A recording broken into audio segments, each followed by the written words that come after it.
지금 몇 시간에 걸쳐서 아상, 인상, 중생상, 수자상에 대해서 살펴보고 있는데요. 그만큼 금강경에서 이들이 차지하는 비중이 그만큼 크다 할 수 있겠죠. 설명드린 바와 같이 이 아상은 아트와 산냐에서 비롯됐고, 그 의미는 내 몸과 마음 속에 자아가 있다, 참나가 있다, 자성이 있다, 주인공 따위가 있다라고 하는 몸과 마음 속에 어떤 나라고 하는 주체가 있다고 생각하는 그런 착각을 아상이라고 합니다. 다음에 이제 인상은 푸드가라 산냐라고 그랬죠. 이것은 부처님께서 고구정령 강조하셨던 연기법과는 다른, 연기법이라는 게 뭡니까? 모든 것이 다 인연으로부터 관계 속으로부터 발생을 하는데, 인연, 여러 가지 조건과 관계 속에서 생기는 법인데, 그거와는 관계없이 그와는 무관하게 어떤 독립적으로 존재한다고 하는, 인연을 빌리지 않고 독립적으로 존재한다는 어떤 요소 같은 거, 요소설이죠. 이것을 이런 착각을 이제 인상이라고 한다 그랬습니다. 그 다음에 이제 중생상은, 바로 이 중생은 이제 생명을 말하는데, 이것은 사트바산냐, 이 생명 속에 영은 불변하는 어떤 실체가 있다고 착각하는 거죠. 그래서 흔히 말하기를 참생명 이런 용어들을 쓰고 있는데, 그렇게 잘못되어진 착각을, 이것을 갖다 중생상이라 한다 그랬습니다. 그 다음에 이제 마지막으로 수자상은 지화사냐인데, 이것은 중생들이 흔히 그렇게 생각하고 있는 영혼, 아마 몸과 마음은 사라져도 영혼은 존재할 것이라고 하는 그 영혼에 대한 착각이죠. 이것을 이제 수자상이다, 이렇게 여러분들께 설명을 해드렸습니다. 근데 오늘은 한번 이것을 대승적 입각에서, 지금까지 설명한 아상, 인상, 중생상, 수자상은 이 단어를 해석한 거죠. 단어의 의미를 해석한 겁니다. 아뜨와 산냐의 의미, 그 다음에 푸드가라 산냐의 의미, 그 다음에 이제 사트와 산냐의 의미, 그리고 지와 산냐의 의미, 이렇게 이제 제가 여러분들께 설명을 했다고 한다면, 대승에서는 그렇다고 한다면 어떻게 아상, 인상, 중생상, 수자상을 설명하고 있는가라고 하는 것을 말씀드리지 않을 수 없습니다. 금강경에서 이렇게 가리키고자 하는 그런 아상, 인상, 중생상, 수자상은 지금까지 그 단어 속에 들어있는 의미와는 좀 차이가 있다고 여러분들께서 이해를 하셔야 됩니다. 본래 이제 부처님께서는 중생들이 극복해야 될, 또 수행하는 사람들이 극복해야 될 여러 가지 번뇌들 가운데에서 산냐의 극복을 강조하셨어요.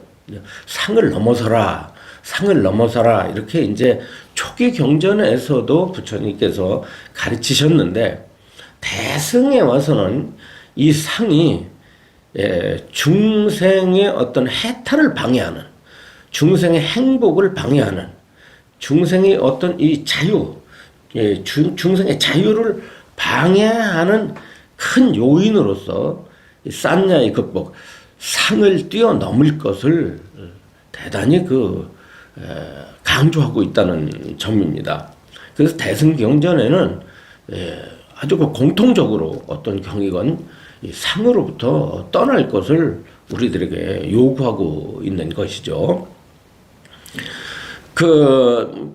우리들이 물론 무엇으로 이루어졌습니까? 우리는 몸이라고 하는 이 색으로 이루어져. 불교적으로 설명하면 우리의 몸은 색에 해당이 되죠. 그 다음에 마음은 식에 해당이 되고, 그리고 그 식에서 일어나는 여러 가지 그 작용들, 마치 고요한 물이 바람을 만나게 되면은 이게 출렁대지 않습니까? 예, 이렇게 이제 파도가 일어나거나 물결이 일어나거나 어떤 그 거품이 일어나거나 예, 이런 여러 가지 물이 어떤 그 일으킨 작용이 있는데 마찬가지로 우리의 그 마음도 인연을 만나면은 계속해서 여러 가지로 일어납니다. 그 일어나는 것이 뭐죠? 예, 수상행이라고 말씀을 드렸습니다. 그래서 색, 식, 수상행 요거를 이제 합치면 색수상행식이 되는데 이것을 오운이라고 그러죠. 이 오운에서 여기서 이제 상이라는 용어가 나오지 않습니까? 색수 상 했을 때 이 상이 바로 우리들이 일으키는 여러 가지 생각, 관념, 아르마리 이런 것들을 상이라고 하는데 부처님께서는 대승에서 이와 같은 상의 본질을 바로 보고 이 상을 바르게 깨달아서 상으로부터 지배를 받지 않는 그러한 체득을 하고 그로부터 해탈이라고 하는 대자유를 얻어야 된다고 이렇게 가르치고 계신 거죠. 이에 따라 오늘은 그렇다면 대승에서는 어떻게 이 아상, 인상, 중생상, 수자상에 대해서 우리가 이해를 할 것인가라는 것입니다. 이 아상이라고 하는 것은요 뿌리가 대단히 깊어요.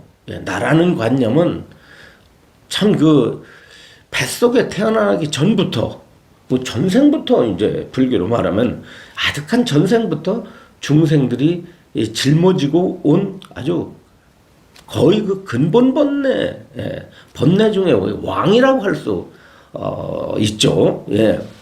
그래서 모든 중생이 이 나라는 관념에 깊이 침착이 돼 있어요. 예.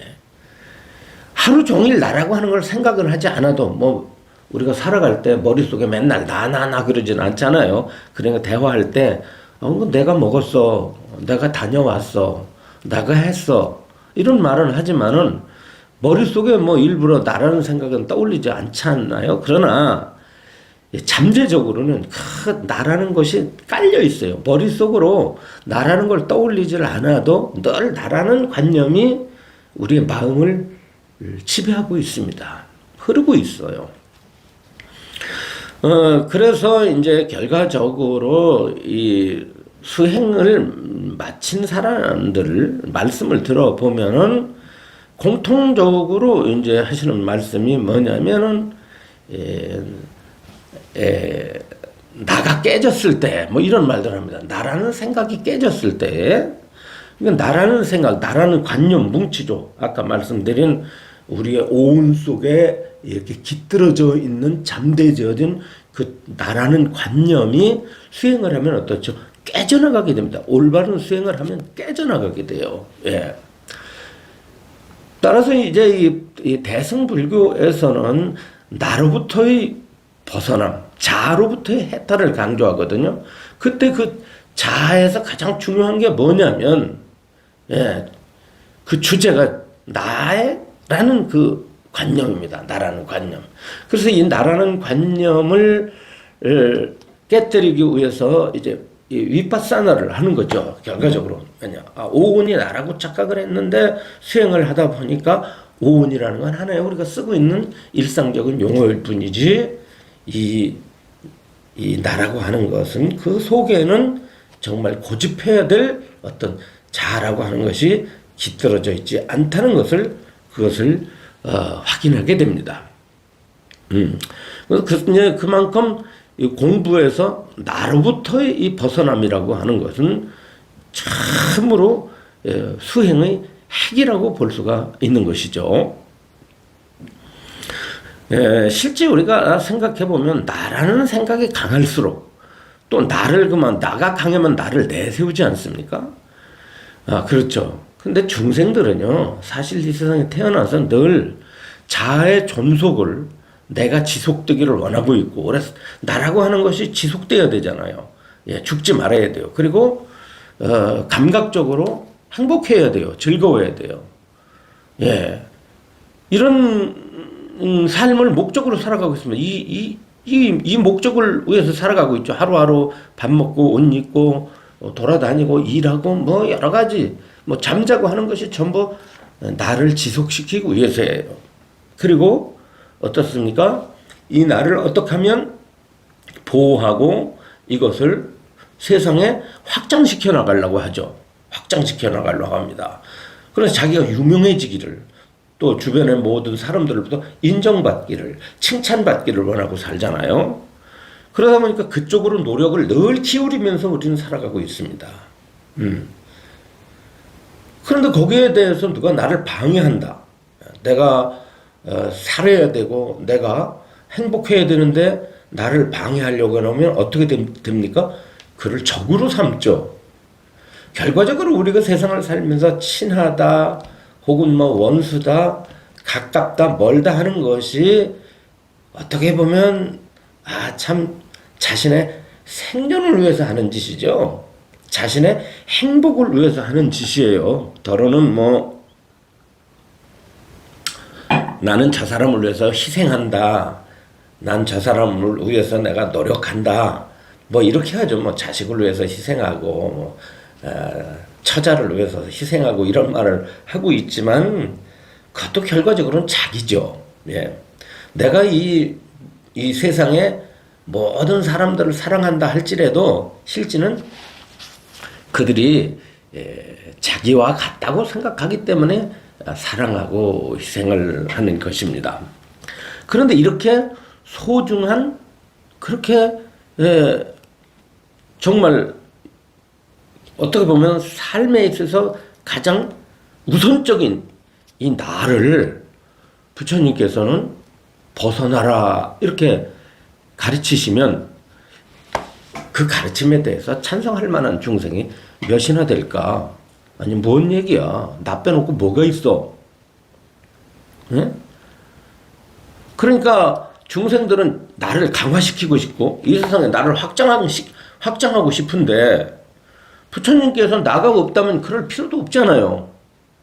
그럼 중생의 삶의 목적이 어디 있느냐? 뭐 때문에 그럼 우리가 밥 먹고 움직여야 되느냐? 내가 살기 위해서 그러는데 내가 살기 위해서 그런데 응?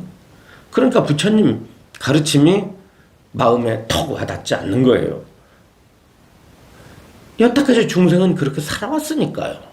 나가 있다고 여기고 살아왔으니까 부처님 말씀에 누가 흔쾌하게 와 복음이네, 정말 부처님의 말씀이네, 저 말씀이 얼마나 위대하고 소중한가 받아들이지 못합니다.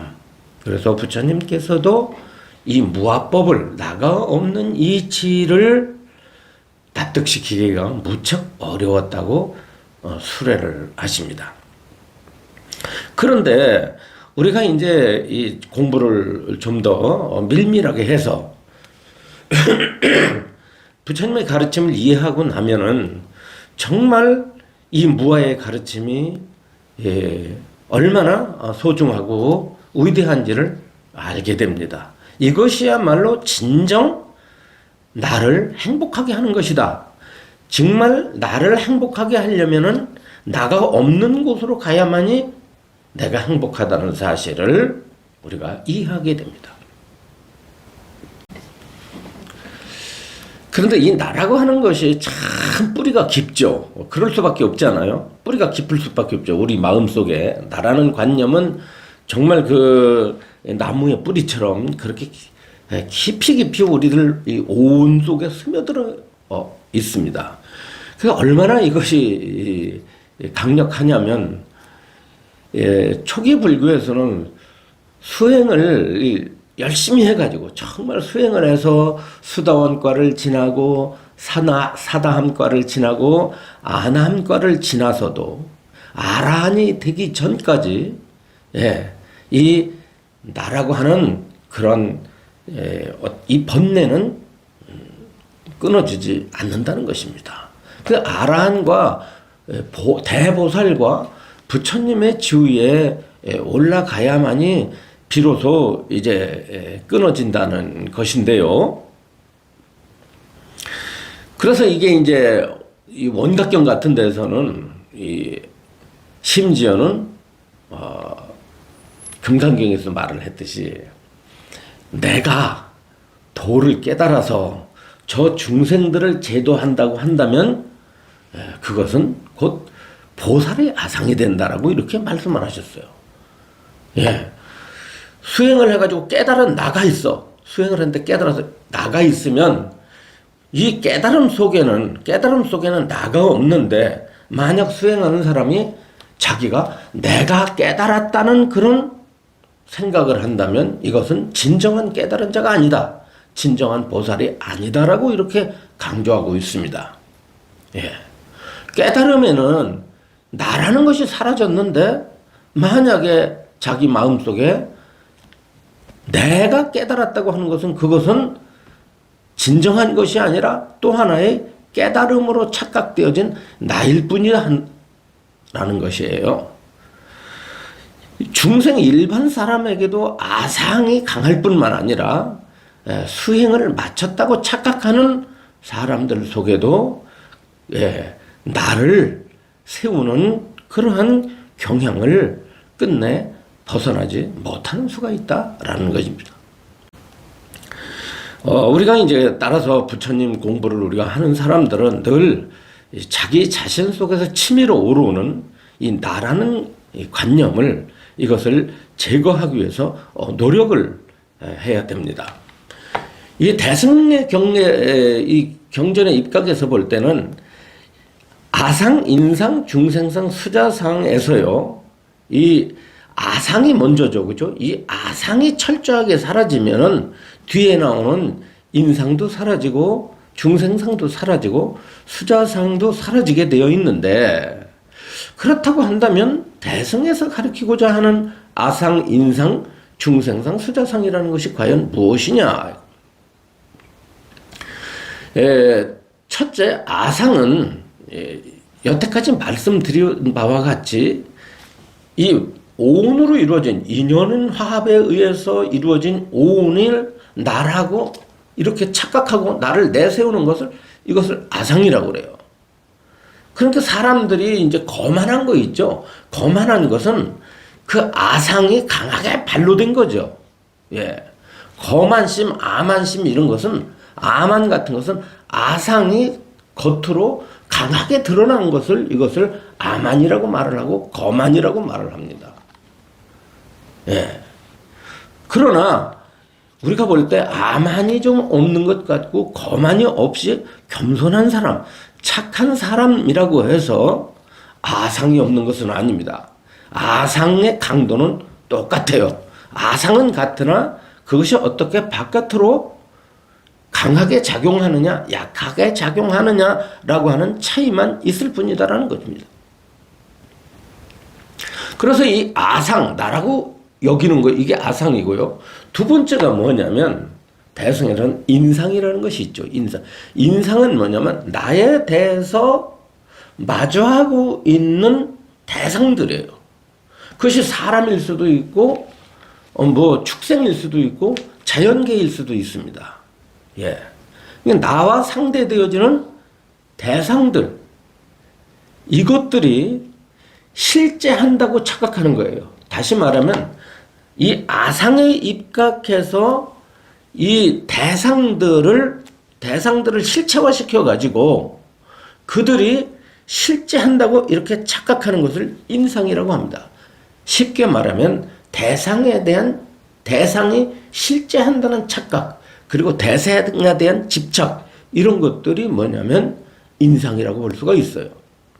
쉽게 말하면 여러분들 중에 이제 내가 있잖아요. 여러분들, 내가 있고 그다음에 뭐예요? 내가 만나는 모든 것들이 있는데 그 모든 것들이 있다고 착각하는 거예요. 실제 있기는 있는데 그게 실체가 있다고 여기는 거예요. 다시 말하면은 실체한다고 여기는 거예요.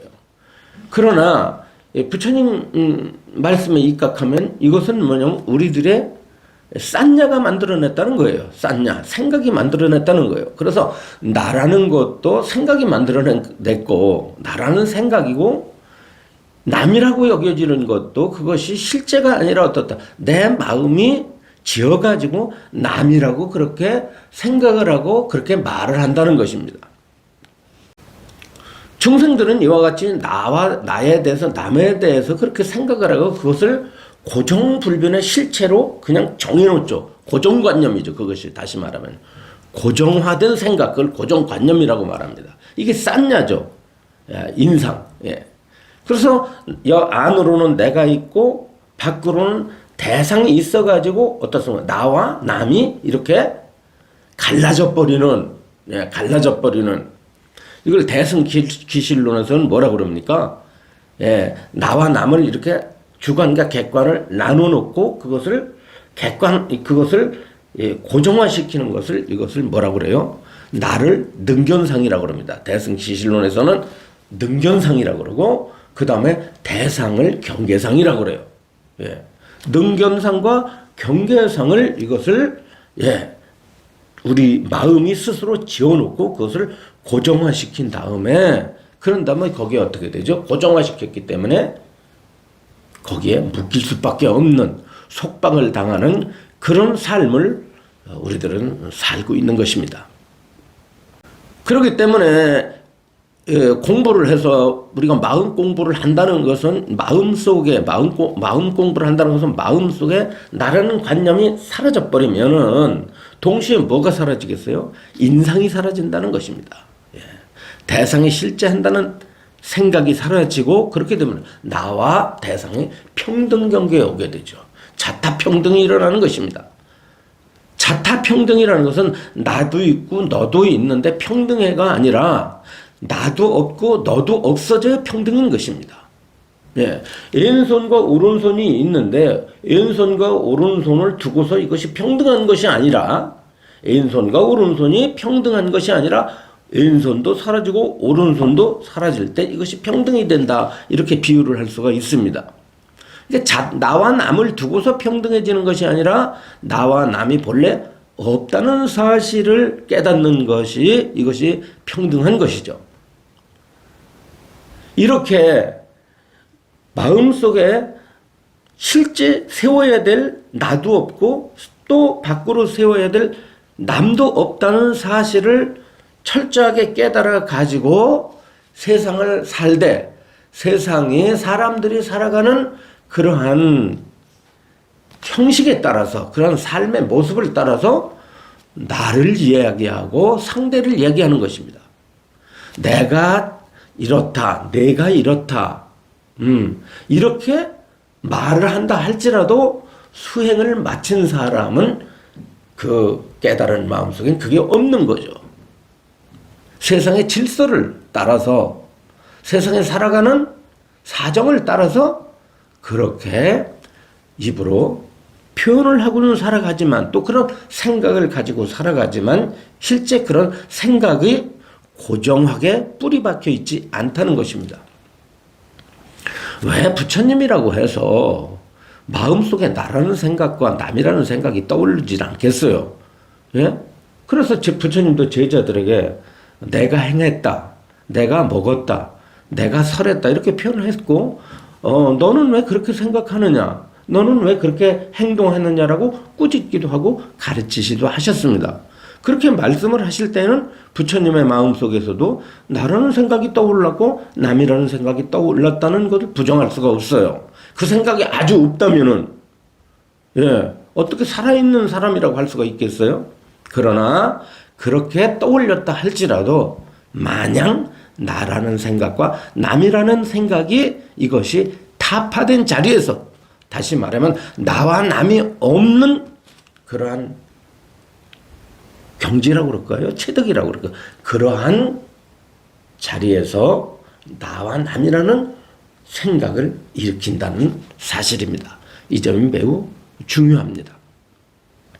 부처님은 아상과 인상이 타파된 그 경지에서 아상과 인상을 그것을 생각하고 그것을 떠올리고 그것을 말씀하신다는 거예요.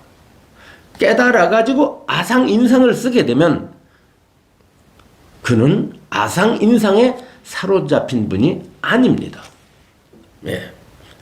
그것을 체득하는 것이 중요합니다. 체득하기 전에 뭐를 해야죠? 지금과 같은 소중한 가르침을 들어야 된다는 것입니다. 자, 다음에는 이제 중생상이 되겠는데요. 이 중생상은 뭐냐면 이 중생상은 내가 중생이다라고 이렇게 고정화시키는 거예요. 나는 중생이야. 이렇게 생각하는 거예요. 나는 중생이라는 것은 무슨 뜻입니까? 중생은 난 번뇌에 물든 자, 번뇌에 묶인 자라는 뜻이죠. 예. 그리고 부처님과 대비되는 용어로서 중생이라는 말을 우리는 쓰고 있습니다. 그래서 일반적으로 절에 가면 스님들에게 이런 말이죠. 신도들이 아유 큰 스님 저 같은 중생이 저 같은 무중생이 이런 말을 합니다. 예. 근데 그런 말 사실은 즐겨 쓰지 마세요. 중생이라는 말 즐겨 쓰지 마세요. 수행하는 사람은 뭐 저 중생이 혹은 뭐 저 같은 중생이 이러시면 안 됩니다. 예. 그것은 뭡니까? 말이라도 나는 중생이다라고 하는 그것을 고정화시키는 거예요. 예. 그렇게 계속해서 나는 중생이야 그러면 어떻게 돼요? 그 강화됐기 때문에 수행에 방해가 돼요. 네. 벗어나려고 하는 사람이 중생을 벗어나려고 이 공부하는 거 아닙니까? 근데 이 중생을 자꾸 자기를 강화시키는 용어를 쓰면 돼요? 안 돼요? 안 되지 않습니까? 예. 그래서 이 금강경에서의 중생상은 뭐냐면 중생의 실체가 있다고 착각하는 거예요. 다시 말하면 중생을 중생이게끔 하는 요소가 뭐냐면 번뇌거든. 이 번뇌가 이 금강경 입장에서 이게 공한 건데 실체가 아닌데 실로 있는 게 아니요. 중생들이 일으키는 번뇌의 그 본성을 보면은 그 번뇌의 성질이 본래 없는 거라. 번뇌라고 할 만한 게 없는 거예요. 일으키는 번뇌의 본성이 실체가 없어. 비었어. 마치 있는 것 같지만은 없는 거야. 예. 그런데 중생들은 이 번뇌라고만 여기고, 예, 그것을 끊으려고 하죠. 네. 예, 요건 좀 이제 뉘앙스가 다른데요.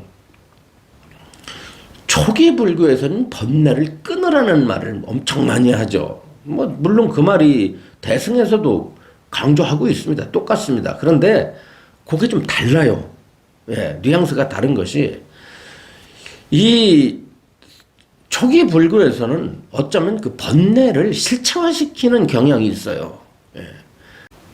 다시 말하면 번뇌가 공성임을 강조하지 않습니다. 번뇌가 공하다고 말하거든요. 대승에서는 번뇌의 성질이 공성이야. 공한 성질을 지니고 있어. 실제 있는 게 아니에요. 그래서 대승에서는 번뇌를 끊으라고 하지만 그때의 번뇌를 끊는다는 것은 무슨 의미인가? 번뇌의 공성을 깨달으라는 뜻입니다. 번뇌의 공성을 깨달으면 번뇌가 사라진다는 거예요. 예. 그렇지, 번뇌가 실제한다고 그렇게 여기고 번뇌를 끊으려고 하면 더 힘든다는 거예요. 번뇌는 공한 거야 하고서 수행하는 거 하고, 번뇌는 실제 이놈은 이것은 시류에 실제로 있는 놈이야. 그래서 이놈을 끊어야 돼. 이런 거 하고는 어떻습니까? 좀 맛이 다르죠. 네.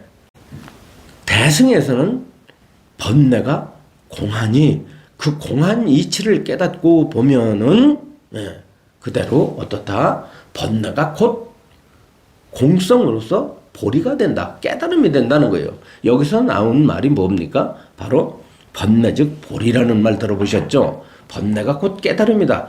번뇌가 곧 부처님 마음이다. 이치로 보면은요, 이 선가의 입장에서 보면 어떠냐면, 중생상이라는 건 뭐냐면, 자신이 본래 부처라는 사실을 망각한 걸 중생상이라고 그래요. 예. 중생이 모두 다 공함으로써 부처를 삼고 있는데, 그러니까 부처라고 하는 것은 어떤 석가모니와 같은 인격, 석가모니와 같은 성인이 아닙니다. 이 대승에서 말하는 이 부처라는 것은 뭐냐면, 깨달은 마음을 가리켜요. 깨달은 마음. 네. 1차적으로는 깨달은 마음이 부처예요. 그러니까 그런데 그 깨닫건 안 깨닫건 중생들 마음 속에 본래 깨달음이 있다는 거예요. 예. 깨달음이 본래 있다는 거예요. 깨달은 마음이 본래 있다는 거죠. 그래서 선가에서는 믿음을 뭐로 두느냐면은 내가 곧 부처임을 믿는 것을 이걸 신심이라고 그래요. 그렇죠? 신심이란 무엇인가? 내가 곧 부처라는 사실을 믿는 것을 이걸 신심이라고 말하는데, 이것을 믿지를 않고서 그냥 어떻습니까? 이것을 믿지 않고 나는 중생이야. 중생에 해버리면 이것은 영원히 중생의 소굴로부터 벗어나지 못하기 때문에 버려야 된다라는 것입니다. 자, 끝으로 수자상이라는 말이 있죠. 수자상은 뭐냐면, 대승에서의 수자상은 목숨에 대한 집착이에요. 목숨에 대한 집착. 예. 그 목숨에 대한 집착은 뭐 누구나 다 가지고 있잖아요. 살고 싶죠. 예, 살고 싶어. 어떤 사람이 이제 살다가 삶이 얼마나 고통스러우면 죽고 싶다는 생각을 갖고 있죠. 에이, 죽어버리지 뭐. 스스로 내가 이 생을 포기할까? 그런데 그것도 어떻습니까? 그것도 목숨에 대한 집착입니다. 왜 그래요? 내가 영원히 오래도록 행복하게 살고 싶은데, 예, 이 삶을 방해를 해. 그래서 내 삶이 행복하지 못하고 늘 여러 가지 불만족과, 예, 여러 가지 압박과 삶의 질곡 속에서 내가 고난을 받아, 쉴 새 없이 고통을 받으면 우리는 그걸 어떻게 그것을 포기하려고 할 때 그것도 왜 그렇습니까? 예, 삶에 대한 그런 생명에 대한 집착 때문에 삶을 포기한다는 거예요. 예. 이것은 이 삶에 대한 집착은, 예, 이 생명에 대한 집착은 이것은 무엇을 만들었을까요? 이것 때문에 뭐가 만들어지면 종교가 만들어져. 종교가 만들어지지. 그래서 종교에서 불교 빼놓고 종교에서 거의가 다 내세우는 게 뭐냐면 영생이에요. 영생. 다른 종교인들한테 가서 물어보세요. 왜 당신 종교를 믿느냐고 물으면 죽어서 구원받으려고 그런다 그러죠. 그 구원받으면 뭐가 달라지는데? 영생을 얻는다. 그죠? 그래서 영생을 얻는다라는 것을 이제 증명해 보인 것이 누구냐? 우리 예수님이다. 그럼 예수님은 3일 만에 부활하셨다라는 거죠. 예. 그럼 안 죽었다는 거였거든요. 그래서 사람들이 결과적으로 영생이라고 하는 것도 어디서 부터 비롯됐느냐면 생에 대한 집착으로부터 비롯된 거예요. 그럼 생에 대한 집착은 왜 생길까? 생에 대한 집착은 왜 생기냐면요. 이 오온이, 이 몸과 마음으로진 몸과 마음으로 이루어진 이 오온이 이게 진짜라고 생각하는 거예요. 그리고 오온 속에 뭔가 진짜가 들어있다고 착각하기 때문에 그래요. 그건 왜 또 그런 착각을 할까? 부처님께서 고구정령 강조하신 연기법을 모르기 때문입니다. 연기의 진리를 모르기 때문에. 스님들이 수행을 하는 것도 왜 하냐면 결과적으로 이 오온이 몸과 마음이 나가 아니었다는 사실을 지식으로만 알지 않고 직접적인 수행을 통해서 확인해 보기 위해서거든요. 확인해 보니까 이게 뭐야 이거. 이 가짜잖아. 진짜인 줄 아는데 가짜잖아. 그리고 이게 오온이 여러 가지 음식을 조건으로 해서 몸이 이어져 가잖아요. 여러분들 밥 안 먹어봐야 살 수 있나? 전부 여러분들이 지금 말하고 있는 힘, 하루 종일 움직이는 힘은 여러분들께 아무것도 없어요. 여러분들이 고유한, 여러분들 자체적으로 지니고 있는 에너지, 힘은 하나도 없습니다. 전부 바깥에 거 전부 취해가지고 여러분들 생기는 힘이야. 그래서 저도 제가 이 말하는 것도요, 제 힘은 아무것도 없어요. 전부 남의 거 끌어다가 힘을 쓰고 있는 거야. 밥심하고 물심, 반찬심이야. 밥심, 반찬심, 물심. 그래서 공연히 쓸데없이 남하고 시비하는 사람 있죠. 그리고 쓸데없이 막 그 행동하는 사람들. 왜 그렇습니까? 왜 쓸데없는 행동을 많이 할까요? 밥심, 반찬심, 물심이 남아돌아서 그래요. 어디 쓸데가 없으니까 거기다 막 쓰는 거야. 밥심, 반찬심, 물힘이 없어져 버려요.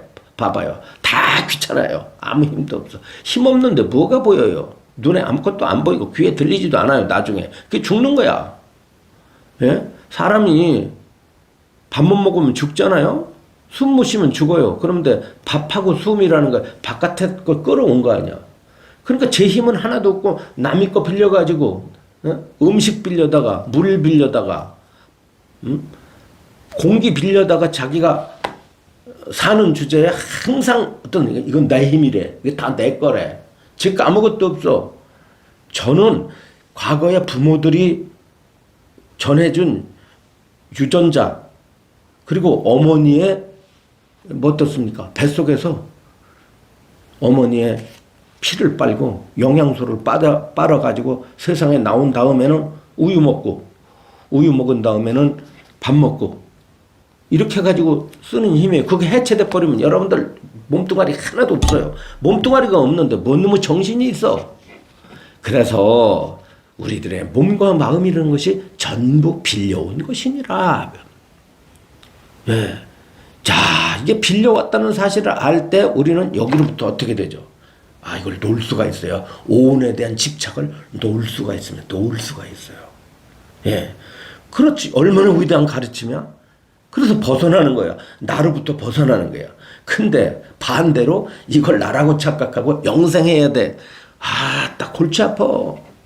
그래서 내가 보면 뭐 영생하십시오 하고 떠드는 사람 많잖아요. 그러면 아이고 그만 좀 집착 좀 해라. 그러니 어떻게 불교하고 다른 종교하고 같다고 할 수가 있겠어요. 하늘과 땅 차이로 갈라지는 거예요. 불교를 다른 종교보다 무슨 뭐 불교가 그저 욕심이나 비우고 뭐 마음이나 비우고 뭐 생각이나 비우고 뭐 이런 그 어떤 감상적인 그런 종교가 아닙니다. 뭐 집착을 놓는 공부, 뭐 생각을 무슨 멍 때리는 공부 뭐 이런 얘기 하더라고. 뭐 멍 때리는 공부, 생각을 뭐 안 하는 공부, 텅 비게 하는 공부, 내려놓는 공부. 이거 아이고 틀린 말은 아니지만 예 그런 얘기는 신발 신고서 발바닥 긁는 거예요. 근본을 꿰뚫는 근본 중생의 이 근본 문제를 해결하는 이 설법으로 들어가야 되고 이런 공부를 해야만이 여러분들이 자유로운 자유인이 돼요. 참 자유인이 됩니다. 불교는 선악을 말하지만 윤리적 종교도 아니고요. 인간이 처세를 말하지만 처세의 종교가 아니에요. 불법은 인간의 어떤 선악을 논하고 처세를 논하는 그런 것에 핵심이 있질 않습니다. 물론 부처님께서 선악을 강조하시고 인간이 어떻게 살아야 되느냐는 그 처세를 말했지만 부처님의 공부는 근본을 치고 들어가는 공부야. 바로 나의 문제를 어떻게 하면 해결하느냐, 어떻게 참 자유인이 되느냐, 해탈인이 되느냐에 부처님께서 중심을 두고서 설법을 했다는 것입니다. 그래서 뭐 우리가 뭐 불교를 믿어가지고 어떻게 저렇게 된다, 뭐 죽어가지고 뭐 안 죽느냐, 뭐 깨달은 분은 죽어서 어디가 있느냐, 이게 다 쓸데없는 얘기예요. 그래서 나온 말이가 부처님은 대열반에 드신 후 어디 가서 존재하는지, 석가모니 부처님은 지금 어디 계신지, 위대한 신으로 계신지 아니면 아예 없어지신 분인지, 부처님이 있는 건지 없는 건지, 이런 질문이 왜 생깁니까? 바로 이 존재의 결박을 놓지 못했기 때문에 그래요. 그것이 바로 그런 질문, 수자상에 입각한 질문입니다. 자, 수자상이 뭐냐? 생명에 대한 집착이에요. 영생하겠다는 그런 착각. 그 그런 것은 존재하지 않습니다. 예. 또 소급해서 말씀드린다면은 깨달은 분에게는 도를 완전히 깨달은 부처님이나 과거의 성현들은 어떠느냐? 존재의 결박을 벗어났기 때문에 이 목숨에 대한 집착을 벗어났기 때문에 또 그렇게 됐기 때문에 목숨에 대한 집착으로부터 완전히 벗어난 분들이기 때문에 사후에 존재성을 논해서는 안 됩니다. 그분들이 무슨 달마대사가 돌아가시고 난 후에 달마대사는 어디 있느냐라고 질문한다든가 혹은 그러면 아주 달마대사는 다 없어졌느냐 없느냐 꺼진 불처럼 사라져버렸느냐 이렇게 질문을 해서는 안 돼요. 그 질문은 잘못됐다고 말씀하십니다. 네, 그냥 어떻습니까? 삶과 죽음으로부터 그래서 수자상은 무슨 의미냐면 삶과 죽음이 실제한다고 하는 착각이에요. 대승적으로는. 예, 생사에 대한 착각이에요. 생이 있고 죽음이 있다고 착각하는 거예요. 그것이 실체라고 생각하는 거예요. 그러나 이 수행을 완성한 분들에겐 생사라는 관념이 없습니다. 예. 그래서 오온의 소멸을 우리는 이 몸이 태어나서 이렇게 밥 먹고 움직이는 것을 삶이라고 그러고 그 다음에 이 몸이 사라져 버리는 것을 이것을 죽음이라고 말을 하고 있지만은 그대로 그러나 이 자체를 몸이 움직이고 몸이 꺼져 버리는 것을 이것을 죽음이라고 이렇게 말은 하고 있으나 이것이 시류라고 보지 않는다. 이것도 결과적으로 뭐다? 삶과 죽음도 마음이 만들어냈다. 생각이 만들어냈다는 거예요. 예. 그래서 삶과 죽음이 생각에 의해서 지어진 줄을 모르고 시류한다는 착각을 이것을 수자상이라고 하는 것입니다. 이 49제입니다. 49제가 아니라 사람들은 49조 뭐 어느 절에 가도요 제자를 써요. 제사 지낼 때 제자 있잖아요. 49제, 천도제 이렇게 쓴 데가 많습니다. 근데 불교에서는 제라고 하지 않고 제라고 합니다. 공양의 의미를 지니고 있죠. 불교에서는 제사를 좋아하지 않습니다. 예, 제사가 아니라 제예요. 그 49제문에 보면 뭐라고 나오냐면